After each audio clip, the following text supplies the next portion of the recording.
Hello दोस्तों, नमस्कार। Education 95 channel पे आपका हार्दिक हार्दिक स्वागत है दोस्तों। मनोविज्ञान का अर्थ और परिभाषा वगैरह हम देखेंगे। नया चैप्टर है दोस्तों। तो आइए शुरू करते हैं मनोविज्ञान का अर्थ और परिभाषा क्षेत्र वगैरह। सबसे पहले परिभाषा देखेंगे। एबिंगहास के अनुसार मनोविज्ञान का अतीत बहुत लंबा है।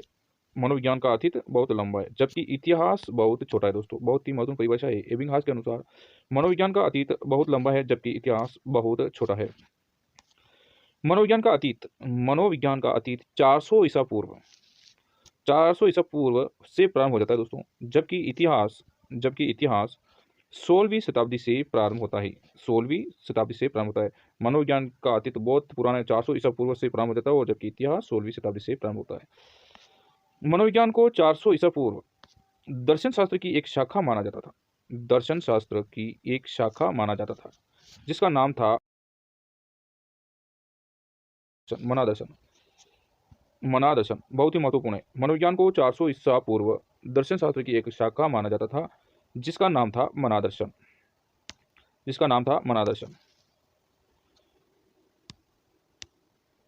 मनादर्शन मनादर्शन शब्द का प्रयोग अरस्तु ने अपनी पुस्तक डी एनिमा के अंतर्गत किया दोस्तों। किस पुस्तक के अंतर्गत किया? डी एनिमा अरस्तु ने किया। और मनादर्शन शब्द का प्रयोग अरस्तु ने अपनी पुस्तक डी एनिमा के अंतर्गत किया। मनोविज्ञान शब्द का सर्वप्रथम प्रयोग 1590 ईस्वी में रुडोल्फ गोयकर अपनी पुस्तक साइकोलॉजी के अंतर्गत किया। मनोविज्ञान के जनक कौन है दोस्तों? मनोविज्ञान के जनक अरस्तु और तथा जननी है दर्शन शास्त्र। मनोविज्ञान के जनक अरस्तु तथा जननी दर्शन शास्त्र।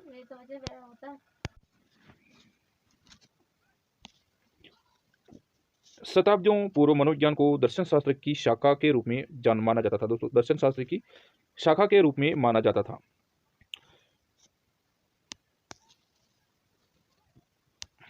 मनोविज्ञान को स्वतंत्र विषय बनाने के लिए इसमें परिभाषित करना शुरू किया दोस्तों। मनोविज्ञान को अंग्रेजी में साइकोलॉजी कहते हैं। साइकोलॉजी शब्द की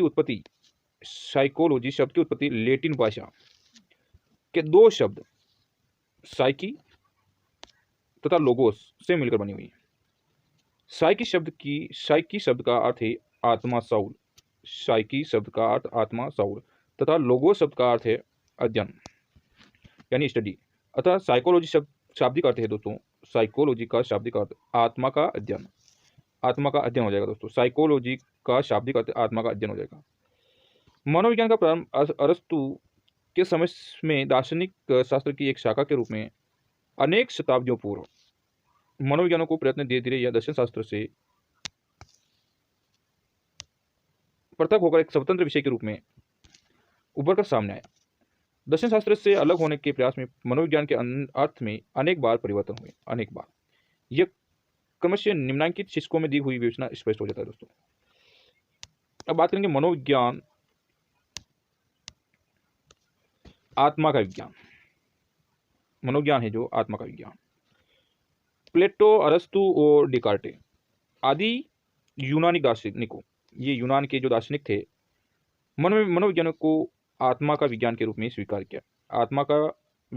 स्वीकार किया। किसने किया था? प्लेटो, अरस्तु और डिकार्टो ने। ये कहाँ के थे? यूनानी दार्शनिक, यूनान के थे। मनोविज्ञान की यह परिभाषा लगभग 16वीं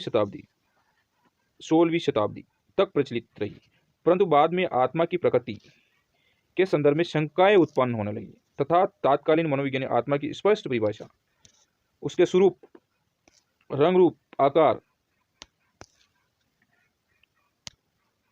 आकार और उसकी स्थिति आत्मा के अध्ययन करने की विधियों को स्पष्ट करने में असफल रहे। परिणामतः 16वीं शताब्दी के अंत में मनोविज्ञान की यह परिभाषा अस्वीकार कर दी। 16वीं शताब्दी के अंत में मनोविज्ञान की इस परिभाषा को अस्वीकार कर दिया गया। मनोविज्ञान मन या मस्तिष्क का विज्ञान। दोस्तों ये 17वीं शताब्दी की बात है। 17वीं शताब्दी में दार्शनिकों ने मनोविज्ञान को मन या मस्तिष्क का विज्ञान कहा। 17वीं शताब्दी में मनोविज्ञान को मन या मस्तिष्क का विज्ञान कहा। कब कहा था? तो 17वीं शताब्दी में कहा। इनमें इटली के दार्शनिकों में पोपोनोजी थे। ये इटली के दार्शनिक थे। पोपोनोजी का नाम विशेष रूप से उल्लेखनीय है। मस्तिष्क के अर्थ में संबंध में भी वही कठिनाई उत्पन्न हुई जो आत्मा के विषय में भी थी। मनोवैज्ञानिक मस्तिष्क की प्रकृति तथा स्वरूप को स्पष्ट रूप से निर्धारित नहीं कर सके। परिणाम स्वरूप मनोविज्ञान की यह परिभाषा भी अमान्य हो गई। मनोविज्ञान चेतना का विज्ञान। मनोविज्ञान है जो चेतना का विज्ञान। मन के विज्ञान के रूप में अमान्य हो जाने के बाद 19वीं शताब्दी में विद्वानों ने मनोविज्ञान को चेतना का विज्ञान के रूप में माना। 19वीं शताब्दी में चेतना का विज्ञान के रूप में माना। 19वीं शताब्दी में वाइव्स, विलियम जेम्स और विलियम वुंट और जेम्स सली, इन तीनों ने माना था। कौन कौन था चेतना का विज्ञान मानने वाला? विलियम जेम्स, विलियम वुंट और जेम्स सली के नाम प्रमुख। इस मत पर मनोविज्ञान में मतभेद उत्पन्न हो गए क्योंकि चेतन मन के अतिरिक्त आपके सामने अचेतन मन और अचेतन मन भी होते हैं। चेतन मन के अतिरिक्त अचेतन मन और अचेतन मन भी होते हैं जो स्वप्नावस्था और विक्षिप्तावस्था में मनुष्य की क्रियाओं को प्रभावित करते हैं। परिणामत सीमित अर्थ होने के कारण मनोविज्ञान चेतना के विज्ञान के रूप में स्पष्ट करने का प्रयास असफल हो गया। मैकडूगल ने अपनी पुस्तक आउटलाइन साइकोलॉजी के पृष्ठ 16 पर चेतना को एक बुरा शब्द बताकर उसकी आलोचना करते हुए लिखा है। चेतना क्या है? एक बुरा शब्द है। चेतना एक बुरा शब्द है। जो मैकडूगल ने लिखा है, चेतना एक बहुत बुरा शब्द है और यह मनोविज्ञान के लिए बहुत ही दुर्भाग्य की बात है कि यह शब्द साधारण प्रयोग में आ गया। तो एक बहुत बुरा शब्द कौन सा है? चेतना। चेतना एक बहुत बुरा शब्द है। यह मनोविज्ञान के लिए बहुत ही दुर्भाग्य की बात है। ये शब्द साधारण प्रयोग में आ गया। यह शब्द कहा था मैकडूगल ने। विलियम वुंट ने 1889 में जर्मनी में लिपिजिंग स्थान पर प्रथम मनोवैज्ञानिक प्रयोगशाला स्थापित की। विलियम वुंट ने 1889 में कहाँ पर? जर्मनी में लिपिजिंग स्थान पर प्रथम मनोवैज्ञानिक प्रयोगशाला स्थापित की। इसलिए विलियम वुंट को प्रयोगात्मक मनोविज्ञान का जनक माना जाता है। प्रयोगात्मक मनोविज्ञान का जनक कौन है? तो दोस्तों विलियम वुंट हो जाएगा, विलियम वुंट। आगे बात करेंगे अपन मनोविज्ञान व्यवहार एवं अनुभूति का विज्ञान। आत्मा और मन और चेतना के विज्ञान के रूप में मान्यता न मिलने पर 20वीं शताब्दी में मनोविज्ञान को व्यवहार के विज्ञान के रूप में स्वीकार किया। 20वीं शताब्दी में मनोविज्ञान को व्यवहार के विज्ञान के रूप में स्वीकार किया जाने लगा। व्यवहारवादी कौन है? व्यवहारवादी मनोवैज्ञानिक वाटसन। व्यवहारवादी मनोवैज्ञानिक वाटसन जो मनोविज्ञान को व्यवहार का विज्ञान माना।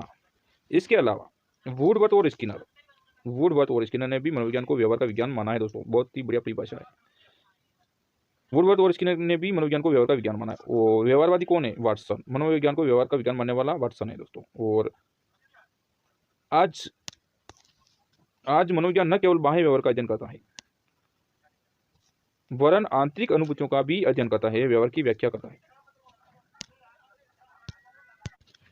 अनुभूति द्वारा नहीं की जाती है, उसका अर्थ स्पष्ट नहीं हो पाता है। मनोविज्ञान ने अनुभव किया कि सही अध्ययन के लिए अनुभूति और व्यवहार दोनों का अध्ययन आवश्यक है। इस प्रकार मनोविज्ञान केवल व्यवहार का विज्ञान न होकर यह व्यवहार और अनुभूति का विज्ञान है। दोस्तों अपन बात करेंगे मनोविज्ञान की परिभाषाएं। मनोविज्ञान की परिभाषा के बारे में बात करेंगे। सबसे पहले वारेन के अनुसार मनोविज्ञान जीवधारी वातावरण की पारंपरिक अंतःक्रिया से संबंधित है। ये वारेन ने कहा है। मनोविज्ञान जीवधारी तथा वातावरण की पारस्परिक अंतःक्रिया से संबंधित विज्ञान है। मनु के अनुसार आधुनिक मनोविज्ञान का संबंध व्यवहार की वैज्ञानिक खोज से। बहुत ही महत्वपूर्ण परिभाषा है। आधुनिक मनोविज्ञान का संबंध व्यवहार की वैज्ञानिक खोज से है। जबकि वाटसन भी परिभाषा लिखते हैं कि मनोविज्ञान को व्यवहार के धनात्मक विज्ञान के रूप में परिभाषित किया है। मनोविज्ञान को व्यवहार के धनात्मक विज्ञान के रूप में परिभाषित किया है। किसने किया है? वाटसन ने किया। क्रो एंड क्रो के अनुसार मनोविज्ञान मानव व्यवहार और मानव संबंधों का अध्ययन है। मनोविज्ञान है जो मानव व्यवहार तथा मानव संबंधों का अध्ययन है। ये क्रो एंड क्रो ने परिभाषा दी है। वहीं बात करेंगे हम वुडवर्थ के अनुसार मनोविज्ञान वातावरण के संपर्क में होने वाले मानव व्यवहारों का विज्ञान है। वुडवर्थ के अनुसार है जो मनोविज्ञान वातावरण के संपर्क में होने वाले मानव व्यवहारों का विज्ञान है।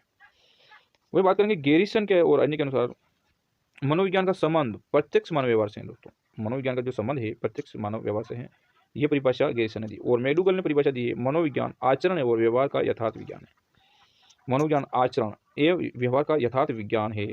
ये मैकडूगल ने परिभाषा दी है। दोस्तों इसी के साथ उपरोक्त परिभाषा से स्पष्ट है कि मनोविज्ञान एक निश्चित विज्ञान है जो कि प्राणी के भौतिक और सामाजिक दोनों ही प्रकार के व्यवहारों का अध्ययन करता है। मनोविज्ञान का उद्देश्य मानव तथा पशु के व्यवहारों के कारणों की खोज करना तथा मानव अथवा पशु स्वभाव का भली बात अध्ययन करना है। ये वास्तव में मनुष्य अथवा प्राणी जो कुछ प्रतिक्रिया करता है वे ही उसका व्यवहार है। जेम्स ड्रेवर के अनुसार परिभाषा है जीवन की संघर्षपूर्ण परिस्थितियों के प्रति मनुष्य अथवा पशु की संपूर्ण प्रतिक्रिया का व्यवहार। दोस्तों, जेम्स ड्रेवर के अनुसार जीवन की संघर्षपूर्ण परिस्थितियों के प्रति जो मनुष्य तथा पशु की संपूर्ण प्रतिक्रिया का व्यवहार है, ये परिभाषा जेम्स ड्रेवर ने दी थी। हम बात करेंगे मनोविज्ञान की शाखाएं कौन कौन सी है। मनोविज्ञान की शाखाएं, मनोविज्ञान की शाखा के अंतर्गत सबसे पहले बात करेंगे सामान्य मनोविज्ञान। सामान्य मनोविज्ञान के बाद में असामान्य मनोविज्ञान, तुलनात्मक मनोविज्ञान, प्रयोगात्मक मनोविज्ञान, समाज मनोविज्ञान, औद्योगिक मनोविज्ञान, बाल मनोविज्ञान, किशोर मनोविज्ञान, प्रौढ़ मनोविज्ञान, विकासात्मक मनोविज्ञान। इसके बाद में बात करेंगे पशु मनोविज्ञान, निदानात्मक उपचारात्मक मनोविज्ञान, परा मनोविज्ञान और शिक्षा मनोविज्ञान। ये शिक्षा मनोविज्ञान की महत्वपूर्ण शाखाएं हैं। हम बात करेंगे बाल विकास। अब बात करेंगे बाल विकास का संक्षिप्त इतिहास। बात करेंगे 17वीं शताब्दी तक मनोविज्ञान का इतिहास यदि देखा जाए तो चलता है कि उस समय के विद्वान बालकों के जीवन चक्र, लाइफ सर्किल अध्ययन का कोई विशेष महत्व नहीं देते थे। परंतु यदि प्राचीन समय दार्शनिकों के योगदान पर विचार किया जाए तो यह दिशा उनकी स्पष्ट दिखाई देती है। 17वीं शताब्दी में कोमिनियस, जॉन एमस कोमिनियस 1628 ने स्कूल ऑफ इन्फेंसी की स्थापना की। कब की थी? 1628 में। किसने की थी? कोमिनियस ने, 17वीं शताब्दी में। उसने 1657 बालकों के लिए 2 पुस्तकों की रचना भी की। 1657 में बालकों के लिए 2 पुस्तकों की रचना भी की। प्रथम पुस्तक बालकों की प्राथमिक शिक्षा पर तथा दूसरी पुस्तक है पाठ्य सामग्री को चित्रों की सहायता से रोचक बनाया गया। 17वीं शताब्दी के विद्वानों का ध्यान बालकों की ओर गया और बालक के प्रति उनकी अभिवृत्तियों में परिवर्तन प्रारंभ हुआ। 18वीं शताब्दी में कुछ दार्शनिक हैं। जॉन लॉक 1632 से 1704, थॉमस आइबोस 1588 से 1689 और जे रुशियन ने बालकों के अध्ययन पर विशेष बल दिया। 18वीं शताब्दी में पेस्टोलॉजी ने 1774 ने बाल विकास का सर्वप्रथम वैज्ञानिक विवरण प्रस्तुत किया। किसने किया था? बाल विकास का सर्वप्रथम वैज्ञानिक विवरण पेस्टोलॉजी ने किया था। कौन सी शताब्दी में? 18वीं शताब्दी में। और कौन से सन? 1774 में। यह विवरण बेबी बायोग्राफी पर आधारित था और उनका अध्ययन उसके अपने 3.5 वर्षीय पुत्र पे किया गया था। पेस्टोलॉजी के 3.5 वर्षीय पुत्र पे किया गया था। ये कहाँ के निवासी थे? ये जर्मनी के चिकित्सक टाइडमैन 1747 ने भी अपने बच्चों के शारीरिक और मानसिक विकास का निरीक्षण कर एक विवरण तैयार किया और उसको प्रकाशित करवाया था। कोई जर्मनी के चिकित्सक थे जो टाइडमैन के नाम से जाने जाते थे। उन्होंने भी 1787 में अपने बच्चों के शारीरिक और मानसिक विकास का निरीक्षण कर एक विवरण तैयार कर उसे प्रकाशित करवाया और यह अध्ययन भी किया उसके बेबी बायोग्राफी पर आधारित था। 19वीं शताब्दी में ही अमेरिका में बाल अध्ययन आंदोलन चलाया गया। 19वीं शताब्दी में अमेरिका में बाल अध्ययन आंदोलन चलाया गया जिसके जन्मदाता कौन थे? स्टैनली हॉल 1893 थे। स्टैनली हॉल ने चाइल्ड स्टडी सोसाइटी तथा चाइल्ड वेलफेयर ऑर्गेनाइजेशन जैसी संस्था की स्थापना भी की तथा बायोग्राफी भी तैयार की। उन्होंने बाल विकास संबंधी अध्ययनों में प्रश्नावली विधि का उपयोग किया। कौन सी विधि का प्रयोग किया? प्रश्नावली विधि का। इस विधि के आधार पर बालकों की अभिवृत्तियों और रुचियों का अध्ययन भी किया।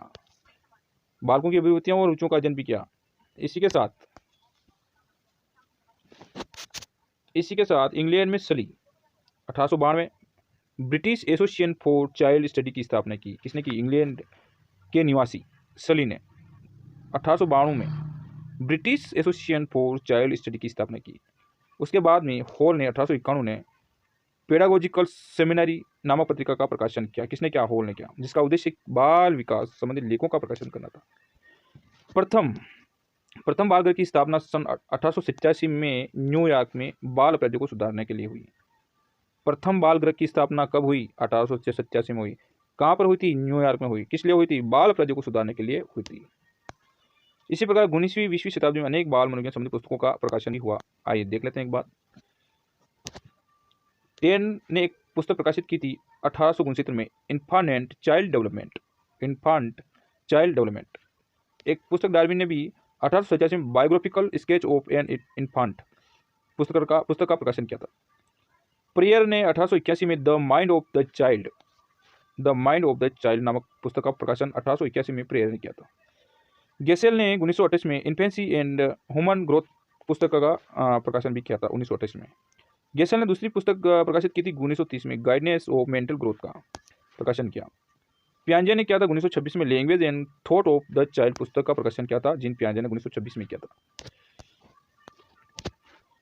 एक पुस्तक और जीन पियाजे की 1920, child construction of the world. और जीन पियाजे ने 1930 में एक पुस्तक और जारी की, मॉरल जजमेंट ऑफ चाइल्ड नामक पुस्तक का प्रकाशन जीन पियाजे के द्वारा 1930 में किया गया। बाल विकास की परिभाषा देखेंगे एक बार। वर्ग 2000 के अनुसार बाल विकास मनोविज्ञान की एक शाखा है जिसमें व्यक्ति के जन्म पूर्व अवस्था से परिपक्व अवस्था तक होने वाले सभी परिवर्तनों को स्पष्ट किया जाता है। ये परिभाषा थी वर्ग में। अगली परिभाषा है क्रोन के अनुसार 1958 के अनुसार बाल मनोविज्ञान वह वैज्ञानिक अध्ययन है व्यक्ति के विकास का अध्ययन गर्भकाल के प्रारंभ से किशोरावस्था की प्रारंभिक अवस्था तक।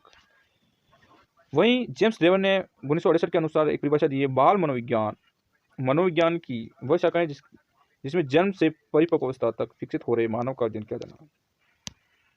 आइजेनिक 1972 के अनुसार बाल मनोविज्ञान का संबंध बालक के में मनोविज्ञान प्रक्रियाओं के विकास से है जो गर्भकालीन अवस्था, जन्म, शिशुअवस्था, बाल्यावस्था, किशोरावस्था और परिपक्व अवस्था तक बालक की मनोविज्ञान विकास प्रक्रियाओं का अध्ययन किया जाता है। उपयुक्त परिभाषाओं के आधार पर कहा जा सकता है कि बाल मनोविज्ञान गर्भकालीन अवस्थाओं से परिपक्व अवस्था तक व्यक्ति की मनोविज्ञान प्रक्रिया में चिंतन, समस्या समाधान, सृजनात्मक, नैतिक तर्क और व्यवहार, अभिरुचियां, महत्व और रुचियां आदि विकास वैज्ञानिक अध्ययन है। दोस्तों, गर्भधारण से परिपक्व अवस्था तक मानव में जो परिवर्तन होते हैं वे सभी की विवृद्धि यानी ग्रोथ से संबंधित होते हैं और इन्हीं परिवर्तनों को विकास से संबंधित बताया जाता है। दोस्तों,